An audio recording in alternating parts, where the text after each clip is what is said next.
In the early 80s, the city of Roseburg was in need of major improvements to its sanitation treatment plants. Everything that the Planning Commission was being told was that if something wasn't done about the sewer treatment process in Roseburg, in the area, that our growth was going to be limited. They're going, geez, you got to get more involved. We got to get this, handled. John accepted the role and helped form a regional sewer authority. My thinking was the city's got enough to do with police and fire and planning and you name it.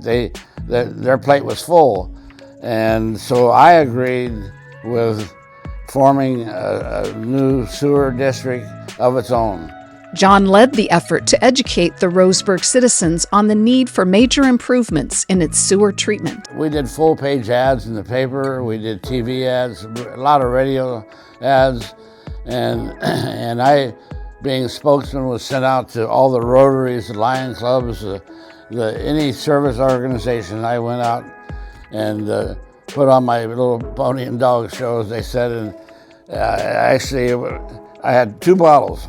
One bottle was what the discharge looked like today from our existing plant, and it was cloudy, and then you know what it looked like. I'm not going to try to describe it, but and then I had a bottle of clear water, and I said, "This is what we're trying to accomplish." Well, that really woke a lot of people up. A lot of people thought that what we were discharging into the river was not clear.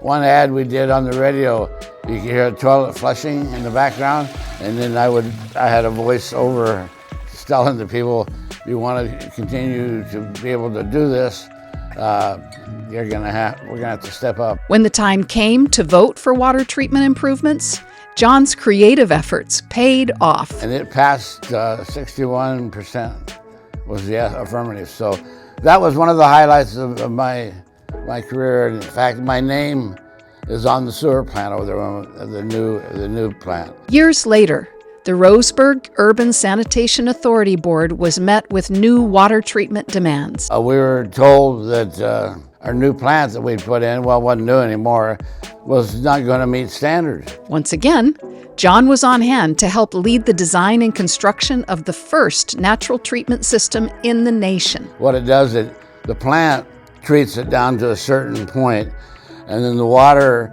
is discharged and pumped up to this location into a big holding lagoon and then a big pond.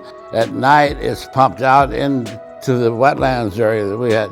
I think there's 6 zones of irrigation, and so they come on, this one will come on, and it shuts off, and this one comes on, and so it does this, and waters this whole valley and hill up there in the summertime when normally it wouldn't have any water. And so now we're watering it, and it's just green as ever. That's another highlight of my career, was to be able to put that in. While John appreciates the recognition, he is quick to acknowledge his accomplishments were a team effort. Yeah, you get a little recognition, but really who deserves it is the staff. And that's why I'm still on the board, is because we're one of the best kept secrets in Douglas County. As a dedicated servant for the city of Roseburg, John has a simple message for anyone he talks to. If you're sitting at the dinner table and your dad or your mom's complaining about taxes or complaining about how much the water bill is now or whatever, tell them to go get involved, and they can actually see how that money is spent. My wife was a teacher at the time. She had parents tell her kids would go home and tell them, Mom and Dad, you quit complaining about the city doing this or that. The mayor says you need to go get involved. So I guess maybe I got a couple people involved. I don't know.